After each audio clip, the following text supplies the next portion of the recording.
Israel membajak kapal Global Sumut Flotilla, menahan 5 warga negara Indonesia dan juga sejumlah warga sipil lainnya. Dan tak heran, kecaman keras pun datang dari 13 negara.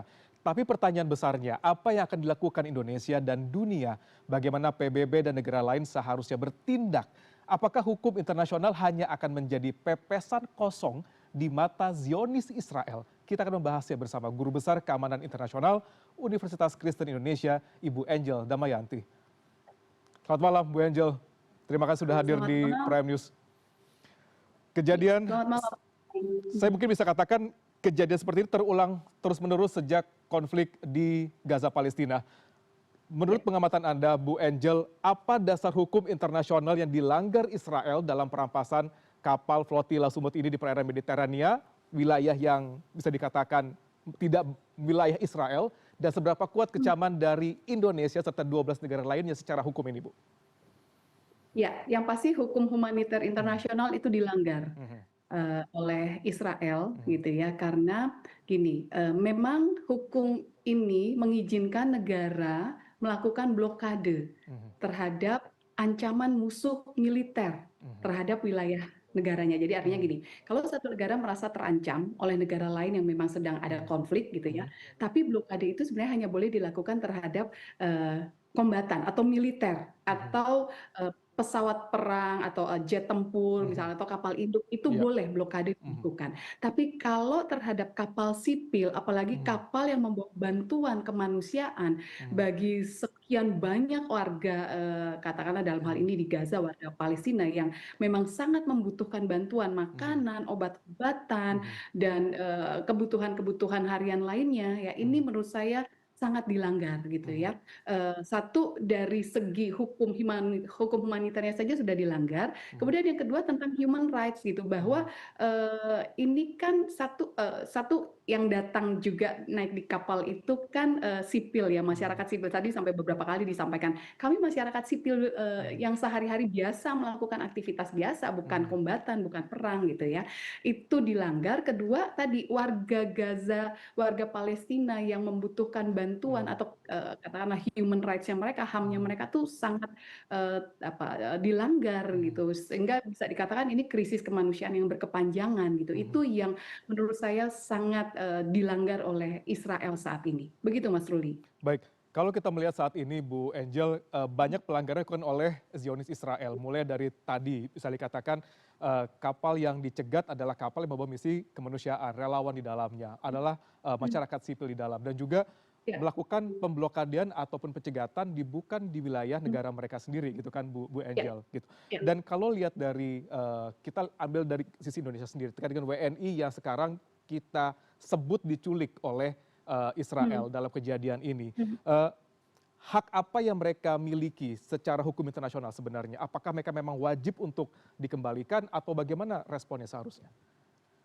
Nah, saya bicara sebagai warga negara Indonesia dalam hal ini ya, tentu tadi seseorang yang berniat baik membantu ya tidak sepantasnya diculik gitu ya. Cuma bahasa kata diculik ini memang menjadi perdebatan. Tentu kalau dari pihak Israel mereka akan menolak dikatakan ini diculik, tapi kalau kita bicara sebagai warga negara Indonesia tentu kita melihat ada pelanggaran yang dilakukan karena sekali lagi ini human rights, apalagi tadi misalnya walaupun Israel bisa saja mengatakan oh kapalnya itu melalui perairan yang ada di dalam pengawasannya Israel, katakanlah bisa saja Israel mengklaim seperti itu gitu ya, walaupun kita bisa katakan loh ini sudah tidak masuk dalam laut yang harusnya ada di bawah kedaulatan Israel gitu, ini laut bagian dari laut internasional misalnya bisa kita katakan itu. Nah, tapi sekali lagi menurut saya karena kita bicara krisis kemanusiaan dan memang dalam hukum humaniter internasional itu mengizinkan ada gerakan atau masyarakat internasional punya katakanlah yang punya panggilan mau membantu itu memang tidak bisa dihukum sedemikian rupa atau tidak boleh ditangkap, tidak boleh apalagi sampai apa ya, disiksa Mhm, atau mengalami pelanggaran mhm, hukum, pelanggaran HAM, itu sama mhm, sekali tidak boleh karena ada hukum-hukum yang sebenarnya mhm, melindungi mhm, untuk para katakanlah masyarakat internasional. Dalam hal ini kan mhm, warga Indonesia nggak sendiri, mereka tergabung iya, dalam satu organisasi mhm, yang menyebut dirinya sebagai aktivis kemanusiaan gitu mhm, atau organisasi yang memperjuangkan kemanusiaan khususnya mhm, buat di Gaza. Nah, mhm, ketika itu bergabung dalam satu organisasi yang diakui oleh banyak negara, ada 40 sampai 44 mhm, negara yang bergabung di situ, mhm, dan itu katakanlah diakui juga mhm, oleh masyarakat internasional, sebenarnya Israel sekali lagi mhm. ya melanggar hak dari para aktivis internasional ini. Begitu, Mas. Baik, Bu Angel, tapi kan hingga saat ini pihak dari Israel belum mengeluarkan statement terkait dengan penculikan ini, penangkapan ini. Mhm, Dan mhm. keberadaan dari warga negara Indonesia ini juga masih belum diketahui seperti apa dan di mana. Ya, Bagaimana langkah yang harus diambil oleh pemerintah Indonesia untuk membebaskan ya, warganya gitu dan seberapa besar nah, peluang keberhasilannya ini melihat ya. kondisi-kondisi disampaikan oleh Anda tadi? Iya iya, Mhm, pertanyaan yang menarik, Mas, mhm, ini bagus sekali. mhm, Mungkin negara atau Israel akan melihat Indonesia tidak punya hubungan diplomatik dengan Israel iya, gitu kan ya, mhm, sehingga, Indonesia akan, seakan-akan, posisinya lemah gitu untuk mhm, kita, membela warga negara Indonesia mhm, yang mhm, masuk ke wilayah Israel dan iya, mungkin Israel bisa saja mengklaim nggak punya paspor lah atau iya, nggak ada izin dan lain iya, sebagainya misalnya, mhm, atau, Indonesia dianggap, dalam posisi yang mhm, sekali lagi mhm, melanggar aturan menurut Israel sekali lagi. mhm, Tapi yang tadi saya bilang, ini Indonesia atau 5 warga negara Indonesia yang, sampai hari ini belum ketahuan ada di mana posisinya, mereka nggak sendiri, mereka mhm, bergabung dalam satu wadah organisasi internasional sehingga, mhm, yang dilakukan pemerintah Indonesia saat ini, meminta agar mhm, dikembalikan, warga negara ini atau mhm, dipastikan bahwa, kondisinya baik-baik saja dan tidak ada ancaman mhm, intimidasi apalagi mhm, kekerasan yang dialami itu sebenarnya sudah bagus. Ya, mhm, tapi tadi, akan jauh lebih baik misalnya,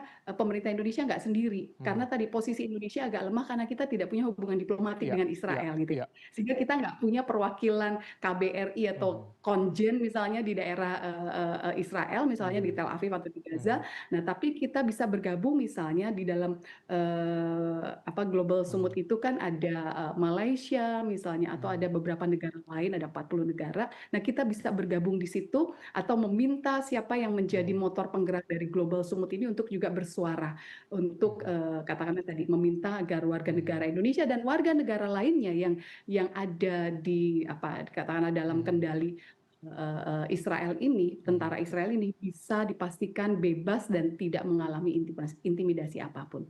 Mungkin begitu, Mas Baik, Ruli. baik. Kita bergabung dengan negara lain yang warga negaranya sudah ada juga di dalam kapal tersebut dan sekarang Yes, juga dalam betul. posisi tanpa ada kabar. Tadi juga dikatakan oleh Kementerian Luar Negeri bahwa mereka terus berkoordinasi dan mengeluarkan statement terkait dengan kejadian yang terjadi ini gitu. Dan apakah kecaman diplomatik ini sudah cukup untuk menekan Israel ataukah ada mekanisme Mhm. hukum lain bisa ditempuh dalam tingkat internasional? Tapi kalau kita melihat ke belakang, Bu Angel, Mahkamah Internasional juga sempat menjatuhkan ada namanya hukum genosida di sana, ada penangkapan untuk Netanyahu, namun tidak digubris sama sekali oleh Israel. Apa yang akan dilakukan Ya. seharusnya sekarang? Nah, ini Mas, kadang-kadang, Mhm. kita kalau melihat hukum internasional ini antara gregetan gitu Mhm, ya, sambil berharap juga, iya. karena satu-satunya tentu Mhm, yang bisa kita harapkan memastikan negara-negara di dunia mhm, ini bisa behave, bisa mhm, berperilaku, normalnya negara, itu adalah mhm, hukum internasional gitu. iya. Tapi Mhm, atas nama kedaulatan, negara-negara yang berdaulat itu juga bisa, mengatakan bahwa saya tidak harus tunduk pada hukum internasional karena mhm, kami punya hukum nasional kami punya kedaulatan mhm, dan negara lain tidak bisa intervensi. Nah, kadang-kadang kelemahannya di situ. mhm, Sehingga kita ada dua perspektif memang. Kalau mhm, kita melihat tentang pentingnya masyarakat internasional, bahwa negara-negara di dunia ini mhm, perlu menghormati hukum internasional, ada rezim internasional yang mengatur, iya. termasuk misalnya dalam kemanusiaan seperti ini, Mhm, kita punya harapan besar di situ. baik. Tapi kalau pada prakteknya banyak negara lebih fokus pada tentang kedaulatan negara, kedaulatan nasionalnya, keamanan wilayah negaranya, dan fokusnya hanya bagaimana mengamankan kepentingan nasionalnya, di situ kita akan melihat hukum internasional ini sepertinya tidak banyak membantu Nah, tapi saya Mhm, masih percaya, saya mungkin mhm, yang sangat berpikir tentang pentingnya masyarakat internasional hari ini, mhm, karena saya melihat negara ke depannya akan apa ya, banyak menghadapi tantangan atau apa ya, mengalami sedikit penurunan mhm, hak atau mhm, kedaulatan karena ada masyarakat-masyarakat internasional. Katakanlah sekarang itu kecenderungannya kan ada organisasi-organisasi internasional atau mhm, tadi gabungan baik yang sifatnya IGO international mhm, yang government ataupun yang mhm, non government itu mhm, kecenderungannya kan belakangan ini jauh lebih banyak gitu, mhm, jauh lebih aktif sehingga saya percaya bahwa masyarakat internasional punya peranan besar untuk mhm, bisa menekan mhm, pemerintahan Netanyahu untuk mhm, mereka bisa mengikuti katakanlah hukum internasional atau hukum humaniter atau tadi mhm, apa namanya aturan bukan aturan apapun yang dikeluarkan oleh Dewan Keamanan PBB mhm. misalnya atau Mahkamah Internasional ya itu bisa Mhm. diikuti oleh Israel. Saya punya optimisme ke sana. Begitu Mas Ruli. Baik, kita juga memiliki optimisme besar terkait dengan hukum internasional dan bagaimana diplomasi Indonesia meskipun kita memiliki hubungan dengan Israel, tapi kita mesti berharap bagaimana Kementerian Luar Negeri bisa terus berkoordinasi dengan ke-12 negara lain dalam upaya menyelamatkan warga negara Indonesia. Namun kalau berdasarkan pengamatan Anda, Bu Angel, berdasarkan kejadian yang terjadi beberapa waktu lalu, penyanderaan, penculikan yang dilakukan Israel seperti ini, bagaimana chance ke depannya untuk merilis atau apa namanya, mungkin melepaskan para sandera ini saya bilang gitu ya, cukup Ya. besar ataukah harus seperti apa? Apa yang kita harapkan nanti ke depannya kira-kira? Yang pasti tadi Mhm, pemerintah Indonesia jangan sendiri. mhm, Karena kita nggak punya channel ke sana, nggak ada mhm, KBRI di sana, mhm, nggak ada KJRI di sana, maka mhm, kita harus bergabung dengan mhm, negara-negara lain yang mhm, memang tadi tergabung dalam Global Sumut ini ya. mhm, Ajak pemerintah, terutama Malaysia lah. Malaysia itu mhm, paling kuat tuh kalau untuk urusan Palestina, mereka bersuara paling iya, kencang dan mhm, mereka berani berada di garis mhm, depan gitu ya untuk mengecam mhm, apa namanya pemerintahan Israel. mhm, Sehingga tadi Indonesia, Malaysia, mhm, apalagi kalau kita membawa diri sebagai bagian dari warga ASEAN mhm, misalnya ya mhm, Malaysia tentu punya rasa apa senasib sepenanggungan sebagai satu organisasi di ASEAN mhm, harusnya kita bisa punya daya tawar yang tinggi juga iya, untuk pemerintah Israel melepaskan bukan mhm, sekali lagi bukan hanya WNI tapi mhm, warga-warga negara lain yang juga mungkin hari ini ada di mhm. tangan tentara Israel begitu Mas Ruli. We really hope for the best, Bu Angel. Terima kasih sudah Yes, berbagi insight dengan kami di CNN Indonesia Prime News malam hari ini. Ibu Angel Damayanti, sama-sama. Guru Besar Keamanan Internasional Universitas Kristen Indonesia. Terima kasih banyak, Bu. Sama-sama Mas Ruli.